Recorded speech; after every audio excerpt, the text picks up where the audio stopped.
Yeah, we definitely need to do an episode soon just on those fronts. Oh, for sure, man. That'd be so fucking funny.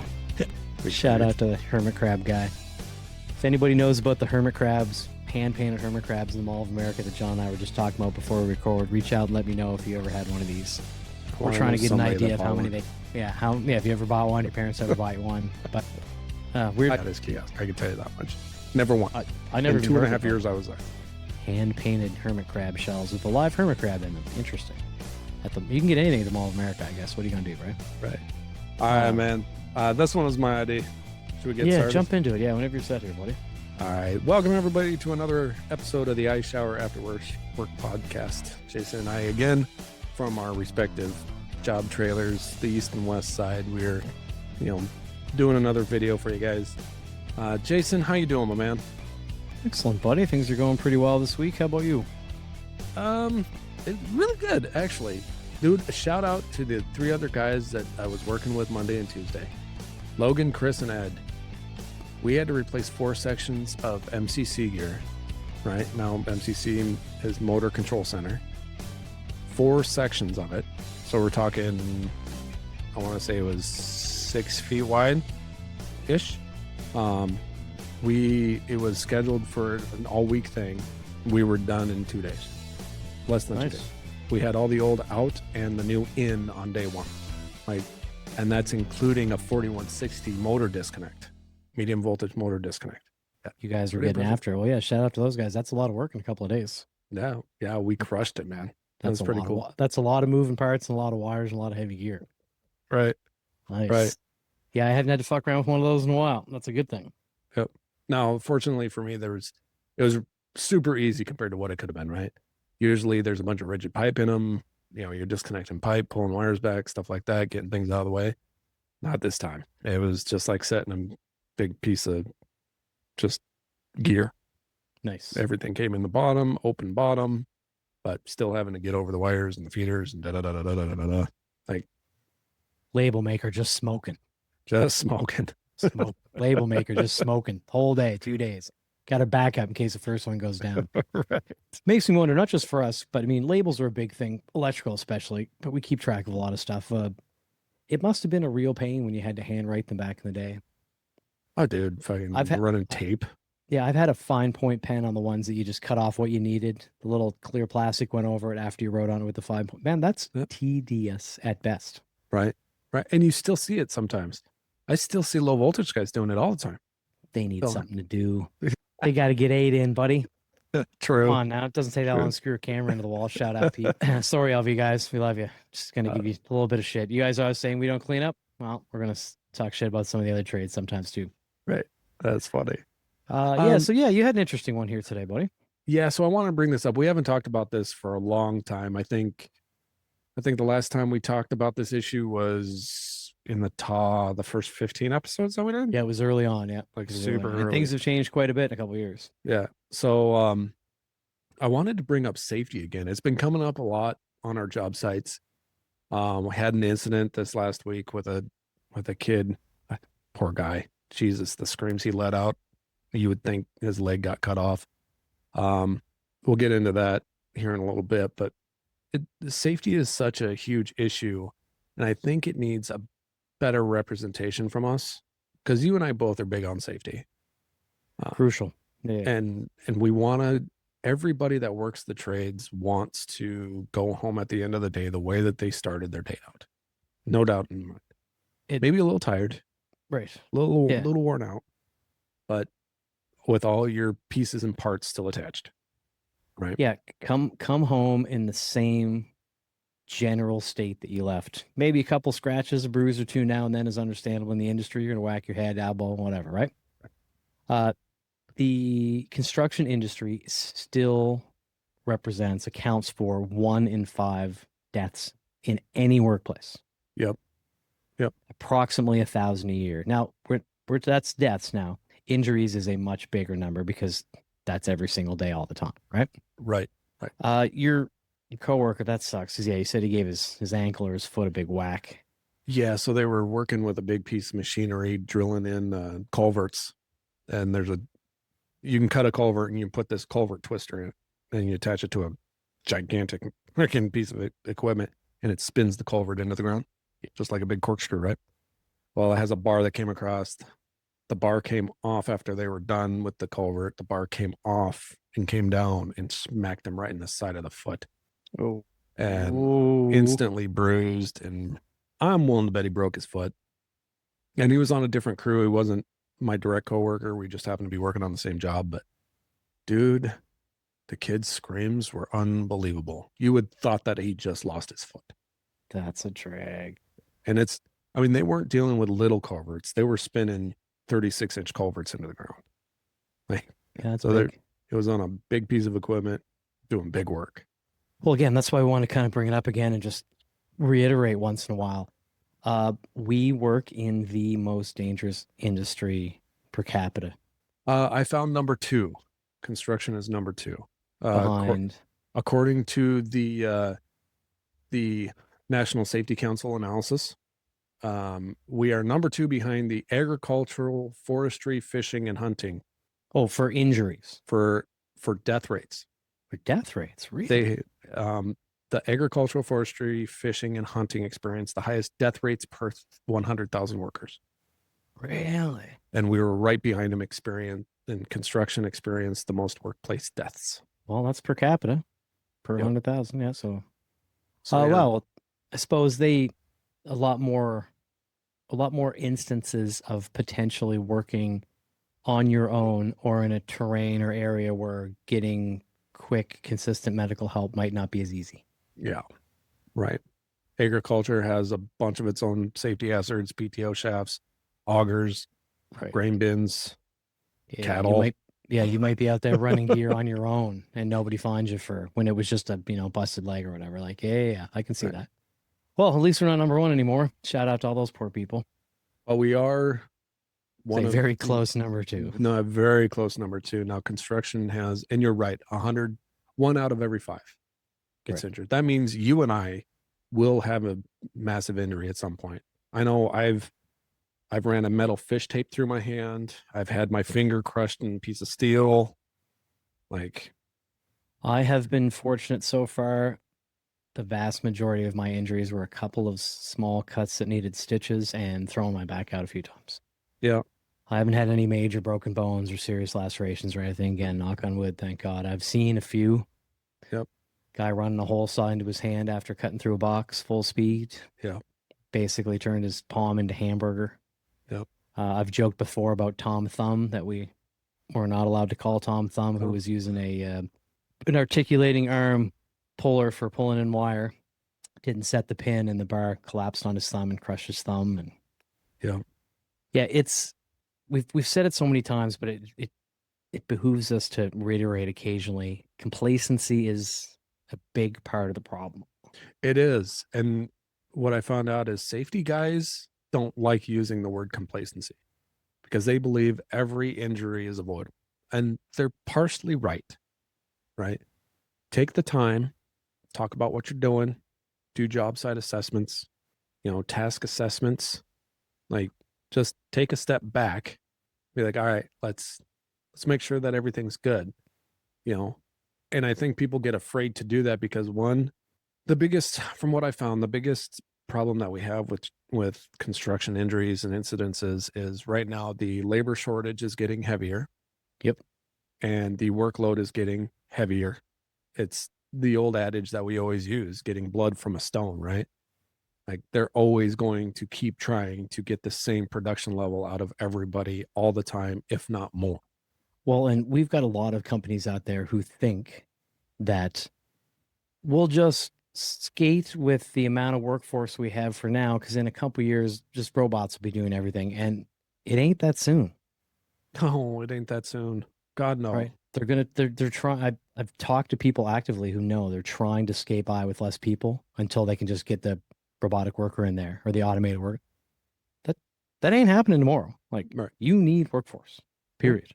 Right. And the construction industry across the board is lacking one horribly. Like 7-1. Is it still 7-1? I'm pretty sure still it's still 7-1. I looked it up. Yeah. It's still 7-1. Yeah. So we're trying to do more work with fewer people. And yeah, we are running our asses off trying to make it happen. So Yeah, what's the people first thing that with gets, less experience. yeah, with less experience? And what's the first thing that goes out the window? Naturally, it's safety. We need to get it done. It's either quality or safety, and I saw a few examples of the lesser quality causing the safety issue later. Yeah.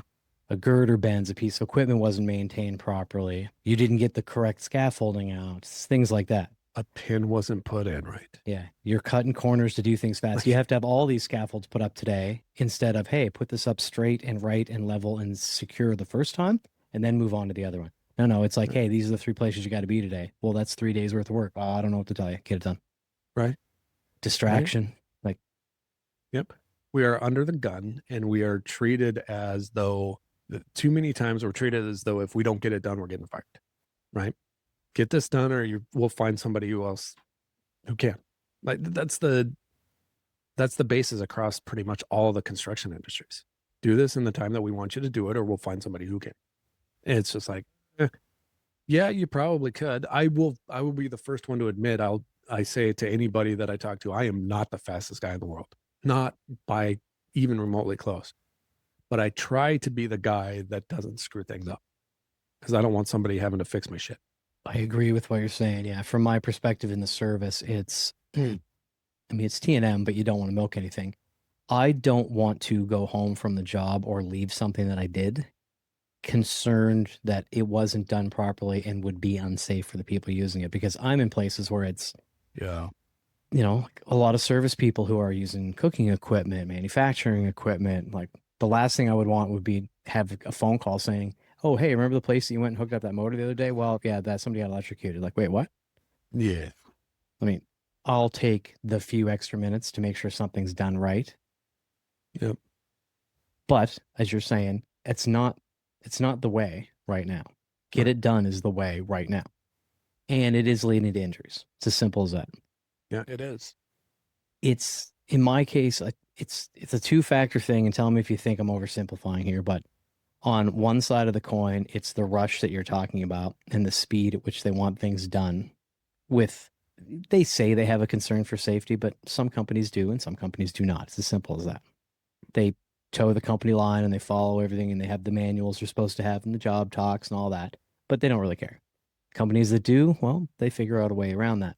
But there's that, and then there's the less experience of being able to look down the road of a job you're doing, regardless of the trade you're in, and see the potential hazards, because the 3 guys who had done this job 100 times before, well, they retired.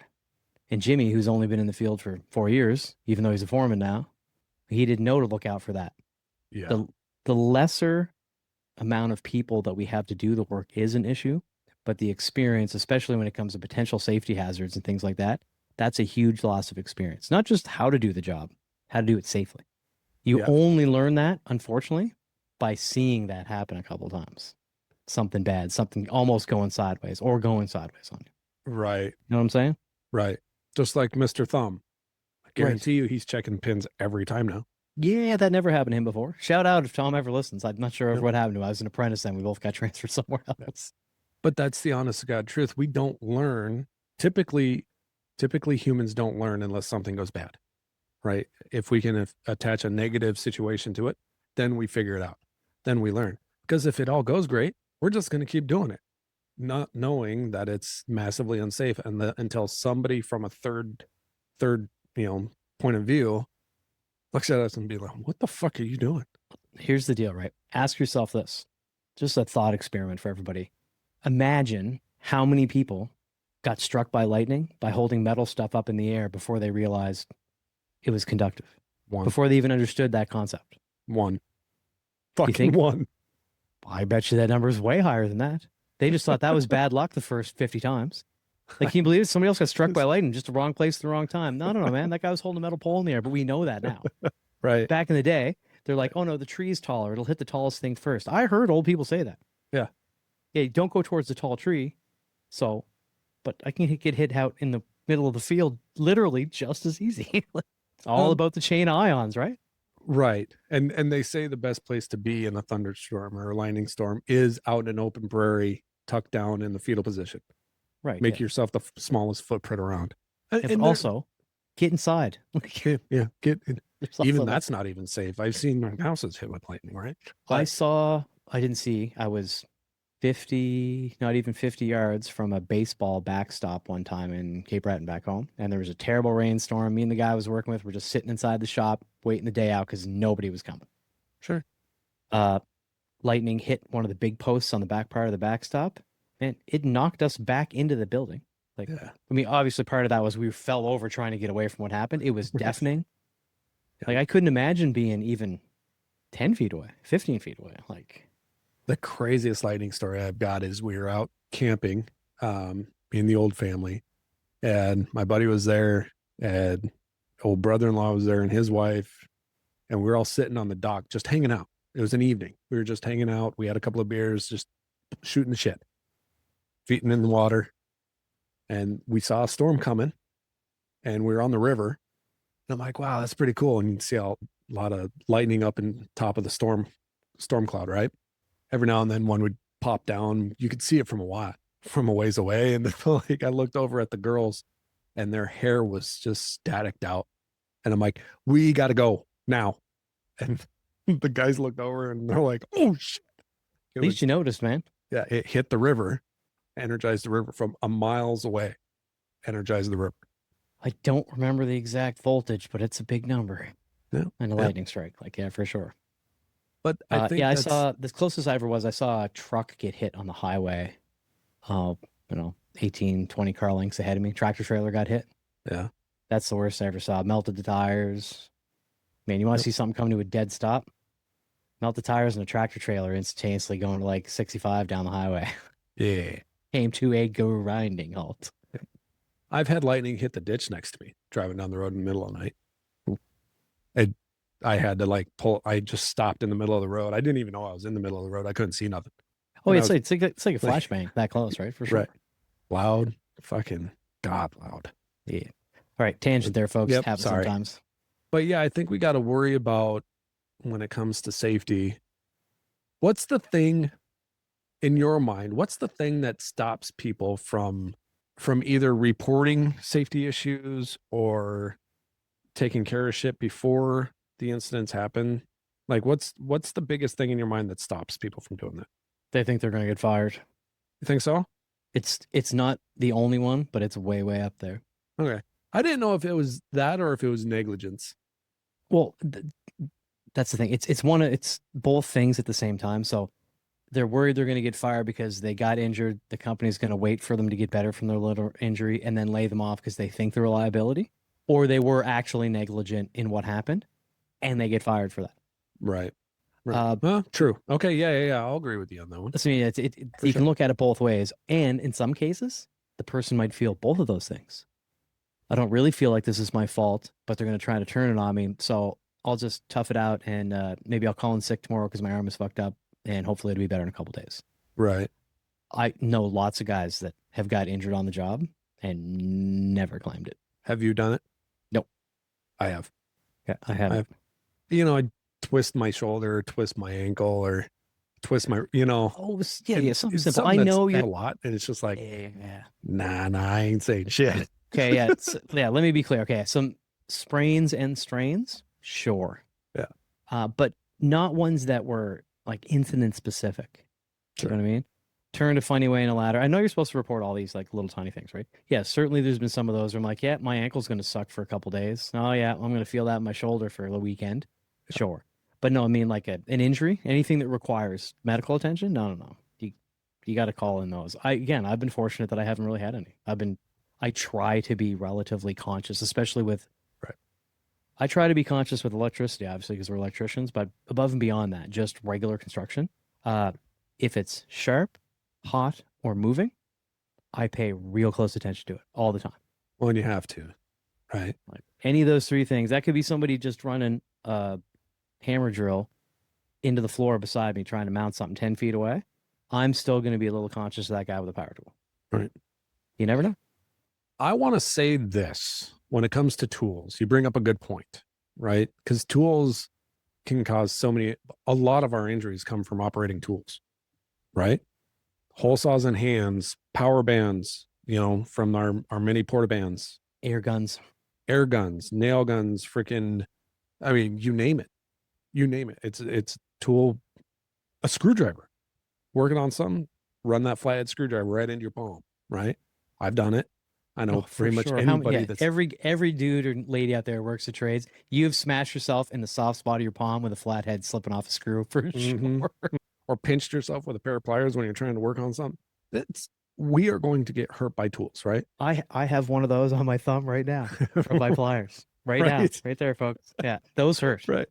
That And blood so, blister. Oh, right. And then, okay, so then we look at this and you have these tools.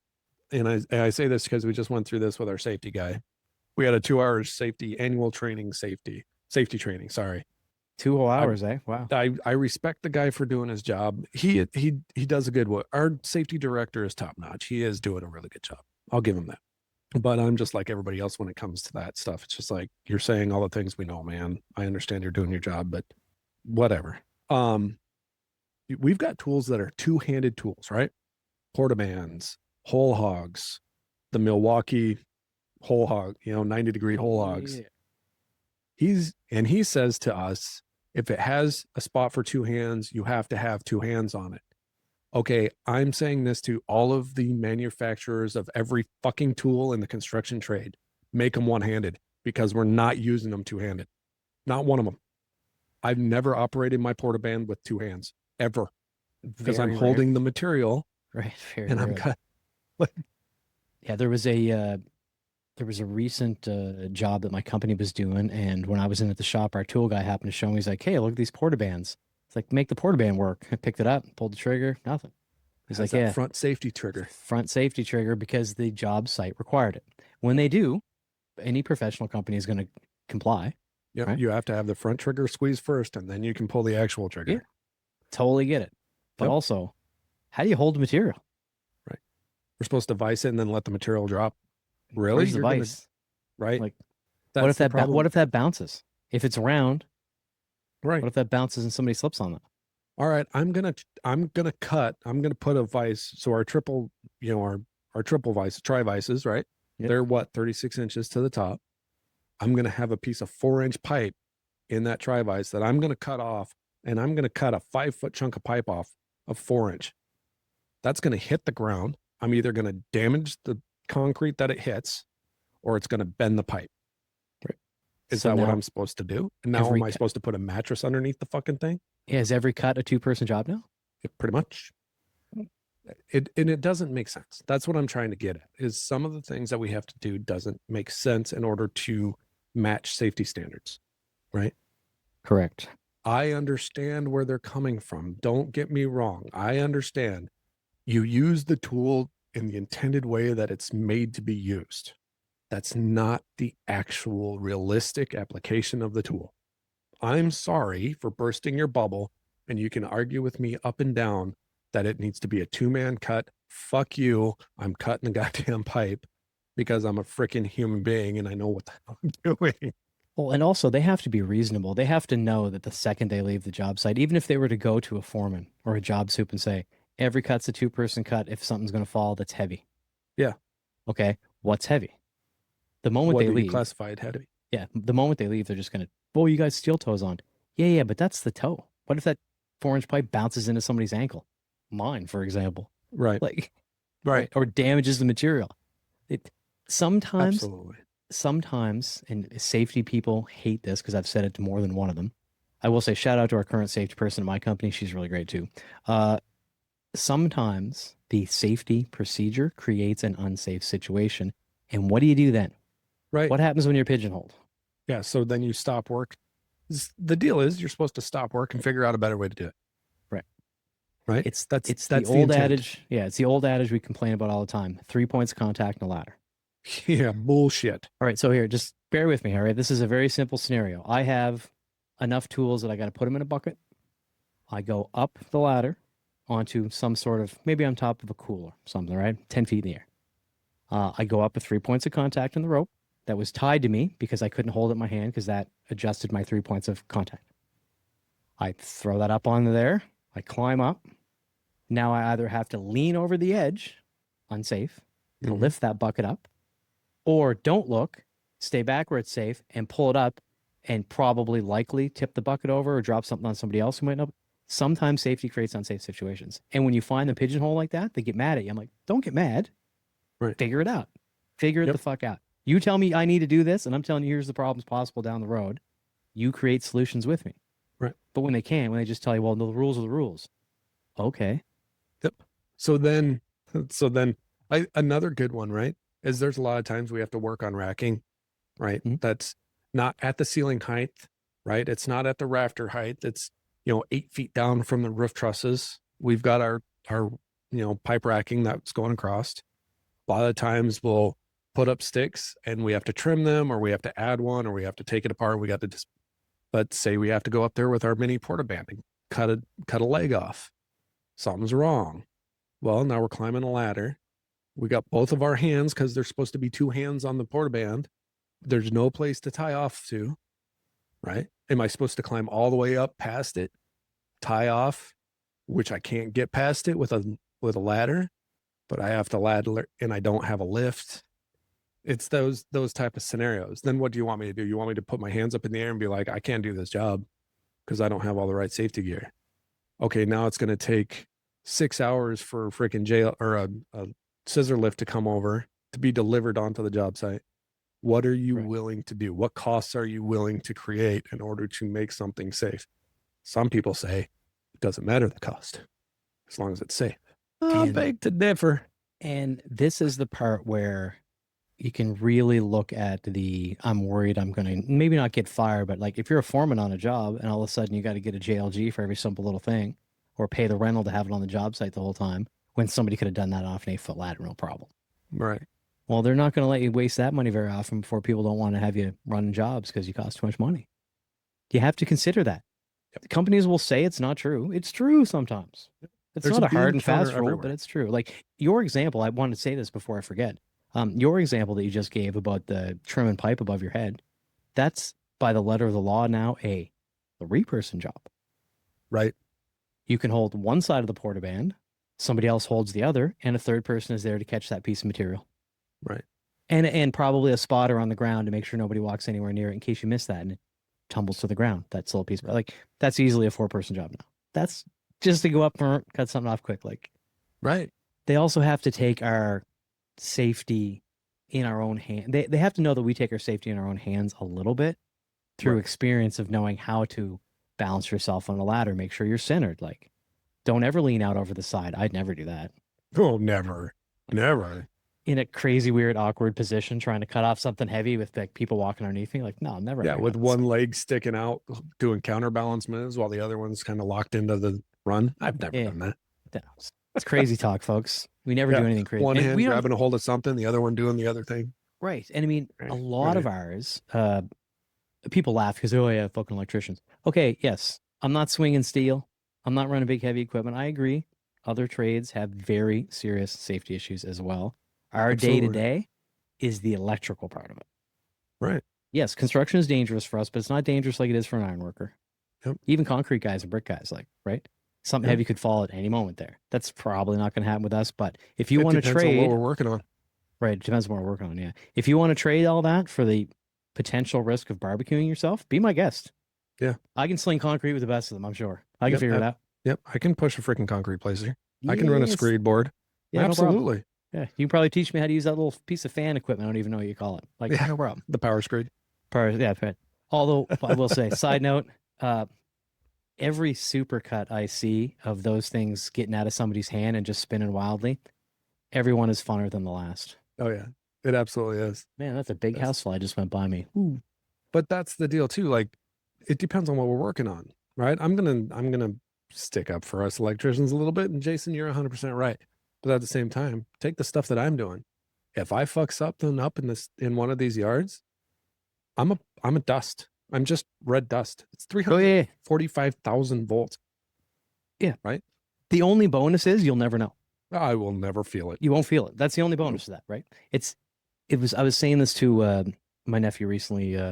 So shout out my nephew Brad. He's going to be a lineman. He's going to school right now. Did his first like practice climb the other day. God bless him. Yeah, looked at me wide-eyed and went, 18 feet's 18 feet. I'm like, all day, man. 18 feet to your feet is all day. That's the Yep. lowest you could possibly be. Like, yep. He he was saying like, oh, a lot of stuff they do now is turned off. They don't do it the same as they used to. I'm like, that's probably true because it's better for everybody. It actually makes things faster, It does. safer, right? It does. Yes, there'll be times when he'll have to do live work, just like occasionally there are times we have to do live work. Hmm. Uh, but I said something very similar to what you said at the start of this, like, don't end up in the hospital, on the news, or in jail. Right. It sounds crazy, but those things will keep you safe at work. Hospital, injury, news, you or yourself got somebody injured, jail, you got somebody injured. Right. Go home safe. Go home in as one piece as humanly fucking possible. And Yep. I've said this to apprentices for years, even though I don't work with many.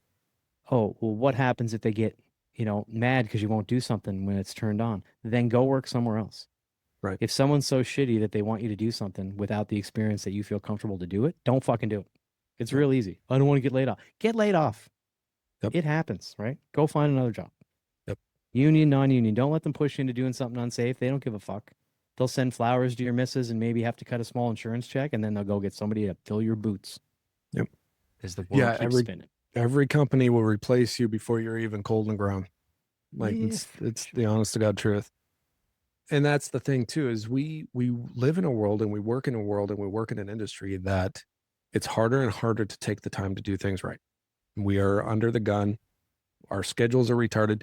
You motherfuckers building the schedules need to pull your head out of your asses. I'm just going to say that. I just threw that out there. Sorry for blowing up. But we complain about schedules a lot. there It's there is crazy. no room. There's no room for in case things go a little sideways, right? We get told we have the authority to shut shit off, to shut it down. Be like, yeah, no, I'm not doing that. And I have never once asked an apprentice or another coworker to do something that I wasn't willing to do myself. Very reasonable. I don't think I'm out of my realm on doing that. I think that's the way most managers and business people in our industry should be treating things. And if you've never done it, tell me you've never done it. If I've asked you to do something and you've never done it, you've got to say something. You can either Yeah. walk through it and be like, hey, so these are our safety concerns. This is what you have to watch out for. Da da da da da da. And for young people getting in and people with less experience, even if they're not young, bringing those points up to the people in charge, sometimes you're worried that's going to frustrate them. Other times they will see that as an advantageous thing that you're doing. Hey, Yes. this person has their goddamn head screwed on right. They notice a potential hazard and they brought it to me. They didn't just go and let her buck. Right. That's actually a good thing. You think you're going to get berated sometimes, and it turns out to be one of the moments where it goes like, nice, good Yep. call. Like, there's also that. Yep. And if I can, man, just a quick reminder to everybody, all right? I know it's crazy to bring up, but it's important. The top 5 things, and it's almost all of them until you get to like major, like losing of limbs, that are all the injuries. Strains, cut, punctures, or scrapes, struck by, so whether that's falling material, moving equipment, whatever. Same level slip, trip, or fall, and fall from heights are still the top 5 injuries in construction every year. Every It year. never changes. It's been the same. The only two that get kind of close, same level and heights, get a little close sometimes. But injuries from same level is still more than falling from heights. Yep. Exactly. It's stuff that we do every single day, all day. Of course, it's going to be the most common ones. Also means easiest to avoid if you're paying attention. Right.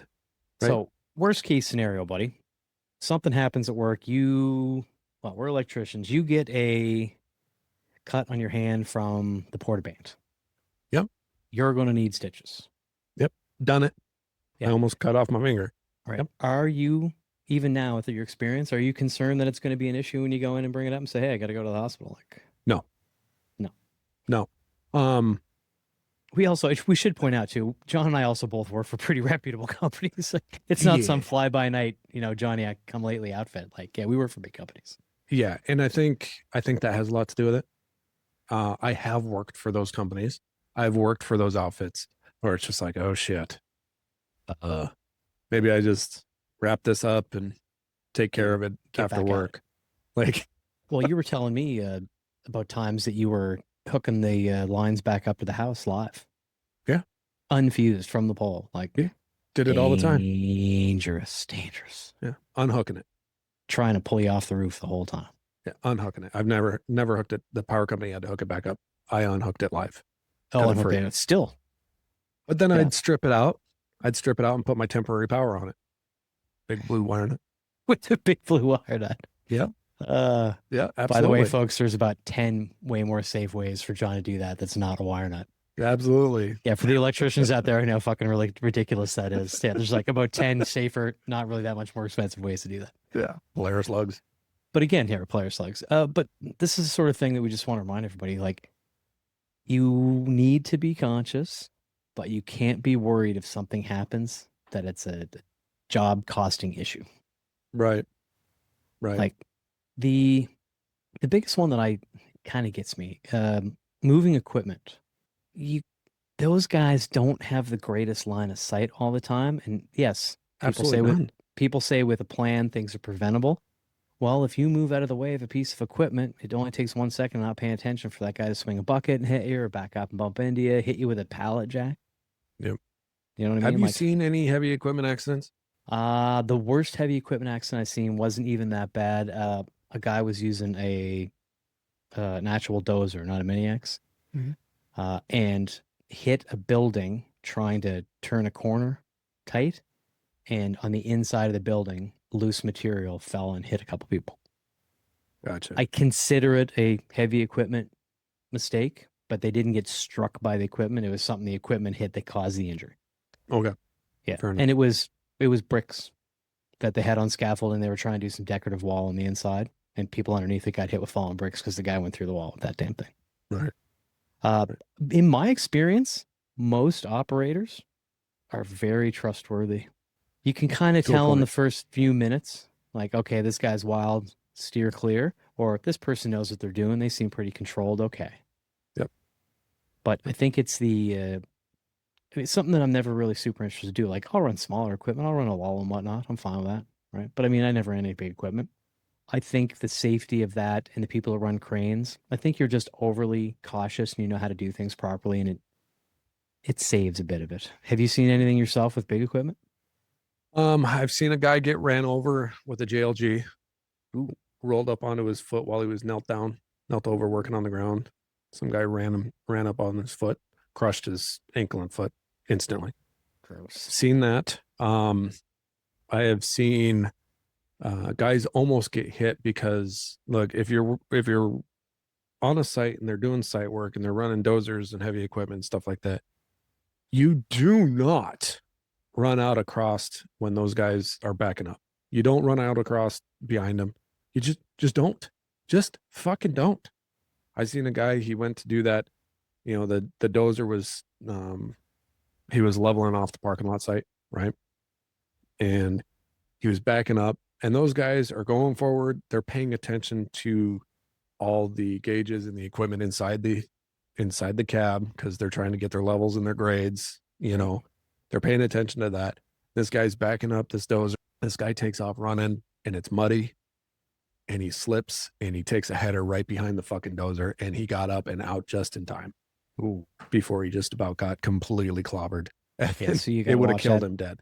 Oh, especially a dozer. Those things are heavy as hell. That did remind me, actually, though. I did working on a bank one time. They had marked the ground outside for the underground power lines that were running through a neighborhood. Sure. So the high voltage. The person who came out to mark from the marking company marked the correct line, but put his arrow on the wrong side. And the guy hit it with his mini X and blew a hole in the bucket about the size of a tennis ball. Yeah, the guy. I've said it before. We just tried to get him to sit down because the blast just like concussed him, sort of. It was like his brain got reset. It was like he was a baby. Yeah, like trying to get him, like, no, just sit right there in the grass. Don't worry. Fucking ambulance is on its way. They're gonna check you out. You'll be fine. He didn't have any burns or anything. It just like shook him, but it completely reset his brain. You could hardly talk for like 4 minutes. Yeah, I remember that one was Oh, scary because shit. it wasn't raining, but it was kind of like a dark, cloudy, really overcast day, and it lit up like it was daytime for a split second. Me and another guy were the last ones working. The project was almost done, and I remember as soon as it lit up, we both looked at each other, and if you've, I mean, you've all, everybody's seen lightning, but anybody who works around electricity, you're real conscious of every little glint. Yes. It might be a shine off your watch. It might be you just caught a piece of wire the right way or a piece of equipment and the light shined off it. And every electrician knows, like, you turn your head real quick. What the fuck was that? Yep. Like, we're overly conscious. The second that guy hit that and it lit the outside up, before we even heard the noise, me and the foreman were staring at each other like, that's electrical. That's not good. So, but yeah, I did see that one. Right. Have you heard of OSHA's Fatal 4? No. So it's just Fatal 4. I should. So Got OSHA 30. now OSHA has their listing of Fatal 4, right? What are the foremost things that cause most of the fatalities in the construction area, right? And you already touched on all of them. It's listed as falls from heights, struck bys, caught in betweens and crushings, and transportation incidents, which is run over or back over with dump trucks, heavy equipment, stuff like that. Which that right there accounts for nearly half of machinery related deaths. Getting run over. Getting run over by a piece of machinery. Seems pretty avoidable. You would think. Stay the fuck out. And we always are preached, hey, you know what? If you have to cross their line, you wait until you can make eye contact with them. Get into a better position to make eye contact with them. Yeah. Because they don't. I mean, I've ran some of the equipment, not any of the big dozers or anything, but line of sight really shitty, super shitty. Yeah. Right? You can't see really behind you. And when you're in one of those skid steers, if you're a man of any kind of average size, you can't really twist very well. Right. You know? So, yeah. And yeah, they're not meant to like have a really good, and I like that too, because even if it's something smaller, a fork truck, I still like to, like, even if it means going wide. Some people don't want to do that. The shortest points from here to there. Yeah, swing a little wide. Make sure you catch that person's eye, wave them. give them They'll a wave. let you know if it's fine, right? Like, yeah. They Yeah. also don't want to hit somebody today. No, fuck no. They don't want Take that on another their 10 conscience. seconds of waiting if that person's doing something. Also, if they're busy doing something, moving something, driving somewhere, they're not paying attention to you. They're paying attention to that. Right. Right. If they have anything on something and they're carrying it or whatever, you're absolutely right. They're worried about making sure they don't damage product. Yeah. Like they don't give a shit about what's happening. Oh, right. Yeah. And learn the hand signals that your operator uses. Yeah. They're supposed to be standardized, folks, but there's some of them that just make more sense depending on what you're doing. And it's not the official air quotes way.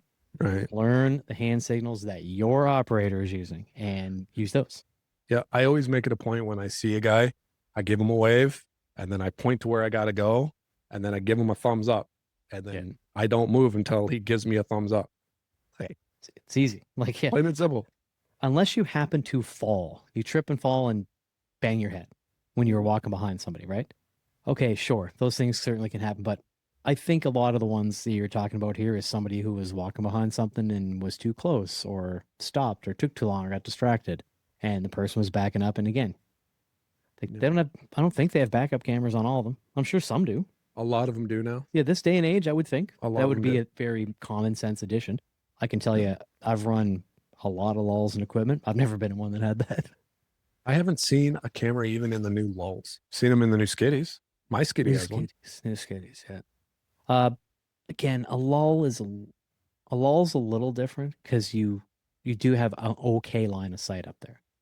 Yeah, true. Except for whatever's in. Here's the ironic thing about all this, right? Dozer, lull, for if you picked up something, a lot of times you have to drive it or move it or extend it forward. Right. Can't fucking see shit. Right. Like, that's why I say when you find a good operator you can trust, it's like, hey, this is a nice feeling. I don't have to worry. That guy's not all wild. He's not driving around like a maniac. Right. Right. Very true. Right. The Fatal 4, you say they call it? The Fatal 4. Okay. The Fatal 4.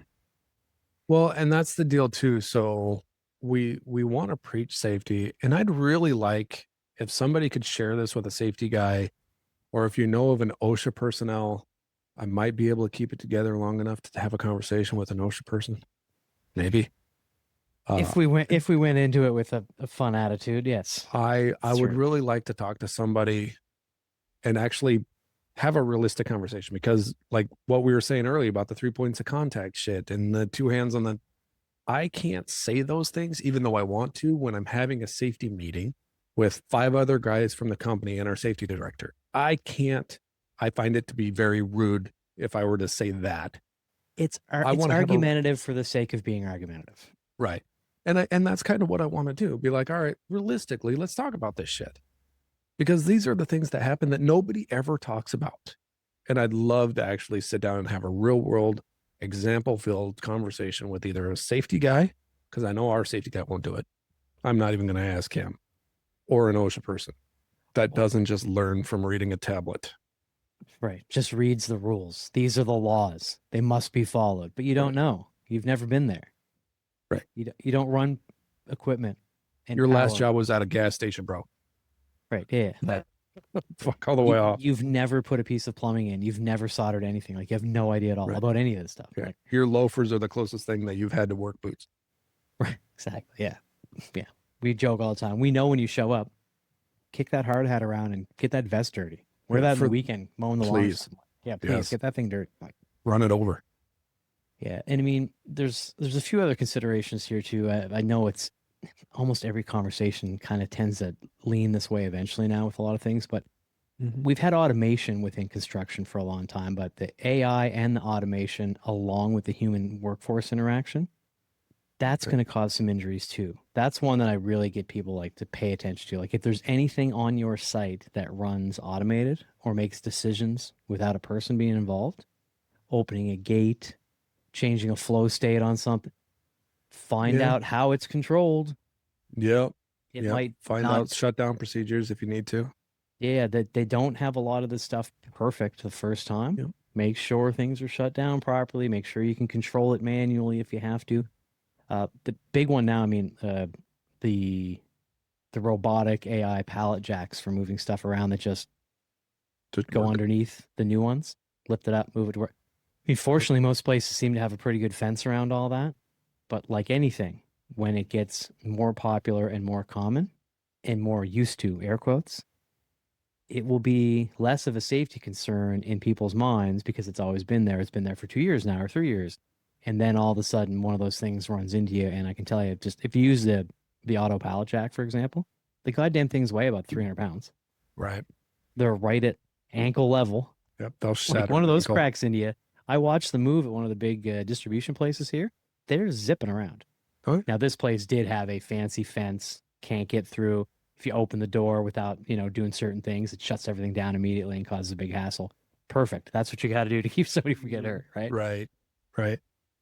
How long do you think it is that we're going to see the AI safety advisements or safety protocols on job sites to where you have, according to the schedule and the daily logs and everything that's inputted, it comes out with a daily safety hazard deal for every day of the job site? That AI is just like, by the way, the elevator is going to be worked on, the railing's going to be taken down, da da da da da, and it's just an AI printout for everybody.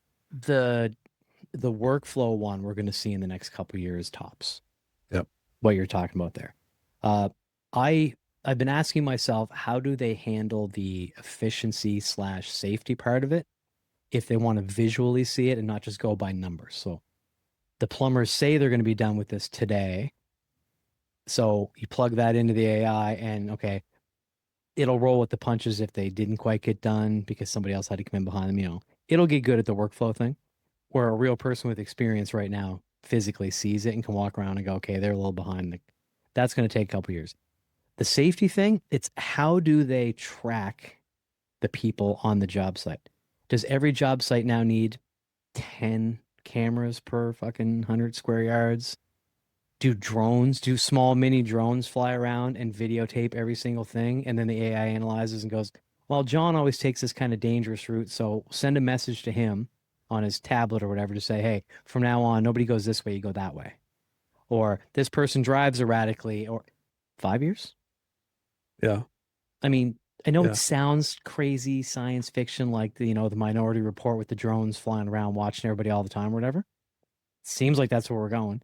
And if Or you just- want to use that for safety and efficiency on a job site, it kind of needs to see everything all the time. You can't just tell it what's happening because what's happening changes on the fly. Right.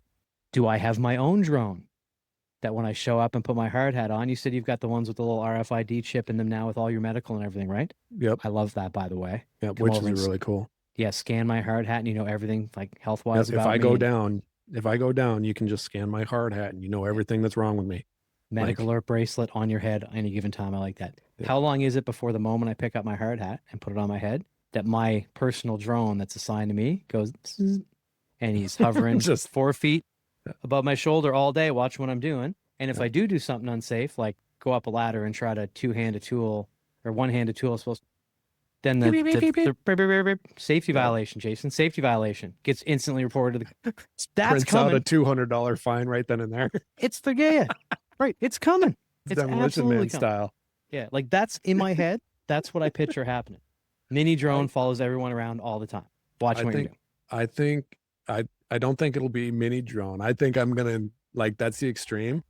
I wouldn't be surprised if they figure out a way to safely integrate a camera into the hard hat, 360-degree camera. I can see that. Sure. you know, or just a POV style, camera that if you're doing something, it sees what you're doing in your hands working. I could see that. And I like your idea. And then what's behind you, and it integrates with the other cameras. The guy who's driving the forklift doesn't see you, Yep. and it tells him, "Hey, obstruction there, Jason. Something come up from behind you." Like, oh, okay, Right. sure. Maybe a 3D wide angle camera or something on all the hard. Yeah, Yep. they'd love that. Yep. Then Going you'd have to into leave. Then you'd have to leave your hard hat to charge every day. Yeah. There'd be a hard hat station. So Mhm. okay, I like your idea better. Mine seems more financially useful because those hard hats would be expensive, and a little mini drone per person that you can then just reassign to somebody else. Like if I'm off today, reassign drone 7 to, John, when it's always my hard hat. Right. You know what I mean? Right. Nobody would want to share hard hats with somebody else. They get kind of scummy, right? Like Yeah. your hard hat would we have, don't have right. See, now we get into sanitizing hard hats. That's a No, whole fuck company. you. Maybe we should start No. up a sanitizing hard hat company. No, I ain't doing. Man, I've seen some of those guys' hard hats. I ain't touching them. Come out with some That's disease. what I mean. Yes, it gets pretty scummy sometimes. So, as I said, if you're just to kind of wrap up a couple of things here. Oh, I did want to kind of quick mention this. We were talking about stuff. I was working nights recently, and one of the fitters was cutting a copper line in the bottom of a cooler we were moving. Oh, sure. Okay. And when he cut that, the gas that came out, I was right 4 feet away. We both got gassed with whatever, I don't know what the R value, whatever was in that pipe. They got most of it out. They pumped everything down, but there was something in there when he cut that line. Man, I took a blast of gas. I had to stand up. I was faint for a second. He got the same thing. He got a blast too. And I'm like, what the fuck is that? Shit. Yeah. How is that avoidable? Right. It's not. Just in case there might be some remaining something in any one of the pipe, water, gas, whatever. What, everybody wears a hazmat suit just in case? Right. Yeah, it's avoidable, I guess. Like, it's also avoidable if we don't do this fucking job. Like, well, where I was working this week, we had everything was. They're like, hey, by the way, this is a lead area. This whole facility is. And then they instantly went, you don't have to really worry about it. Just don't be sticking your fingers in your mouth. I'm like, okay, so what's the difference? About it. What's the difference of breathing in a big puff of this dirt that's coming off of this equipment that we're working on? Right. Yeah, at a place just recently, like, I was just putting whatever. up I was just putting in receptacles for a couple of LED clocks, so they had bigger time clocks that were easier to see around this facility. But it was a chemical manufacturing place, so I had to wear the heavy duty chemical coat all day. It was that really hot Friday, like 3 or 4 weeks ago. Brutal. Cooking. Yeah. And trying to Just go, roasted. well, I can't feel bad because these people work here every day. But then also when I got in the ground and realized they all had a big industrial fan right beside them and I didn't, 30 feet in the air. Like, well, it kind of sucks up there a little bit. Same sort of thing though. The guy said that. He's like, you don't have to worry. He's like, see, this is just in case something did like spill or whatever. He's like, yeah, but I wouldn't put my hands in your mouth if I was you all day. I'm like, well, I try not to do that anyway, but like it's on stuff then. So Right. it's in the air a little probably. Like, what are we doing here? Like, should I wear a mask? What do we like? No one's wearing a mask. I guess I'm okay. Or do these people just not care about cancer? Like, what do we do? Right. Right. Is there anything else that I didn't hit that you were looking to hit on today, buddy? No, I don't think so, man. I think we touched on everything. I just wanted to bring it back up again because we haven't talked about it in a long time. And it's important. It's the stuff that actually keeps us working and keeps our companies financially stable. They have to have in place safety standards in order for us to get insurance and bonds for jobs, stuff like that. Yeah, I know costs add up. Like just how business works. Yep. But if it took everybody one job a day to take an extra 5% of time to be safer or a piece of equipment, It's yes, worth it. that can add up over a big job, but you know what adds up real quick? Medical bills Or the loss of life or the loss of life. You know what I and mean? a lawsuit. Yeah. Like In the grand scheme of things, you can think your company's going to be like ultra concerned about it. Don't worry as much as you think. It's not going to be most of the time, it's probably going to be a good thing that you bring up a safety issue. And okay, the small strains, sprains, pulled muscles, personal choice then. All right. Yep. Are you going to work through it? Or are you going to go and get it looked at? No shame either way. But it's going to happen in our industry, and sometimes you're just going to have to push through that shit. And I will say, I'll piggyback off of that. If a company says to you, no, you're not going to get that taken care of because we're not going to, you're fired before you hit the ground type of situation, go away. Get away from them. Tell them to fuck off because we don't need those kind of construction companies in the fucking world. We just don't. Right. Yeah. Nobody you definitely don't want to work for them. Let them go belly up. If they don't care about you on the job, they're not going to care about you after. Yep. Fuck them. Yep. Fuck them. Go find somebody else. Yeah, I said I know I called this episode Safety Third, but really, like, it's something you got to keep real close track of, everybody. Just make sure you get home safe. If we do a annual safety recap on the job, we're going to do an annual one on the podcast too, folks. That's just the way it is. We like to see everybody go home safe. Yeah, absolutely. Fair enough. Well, I appreciate it, buddy. This was a fun one. Good topic. I'm glad you brought this up today. Thank you, sir. But also, I said this in the last one. Basically, like you said, it was early on, episode 13 or 14 or something.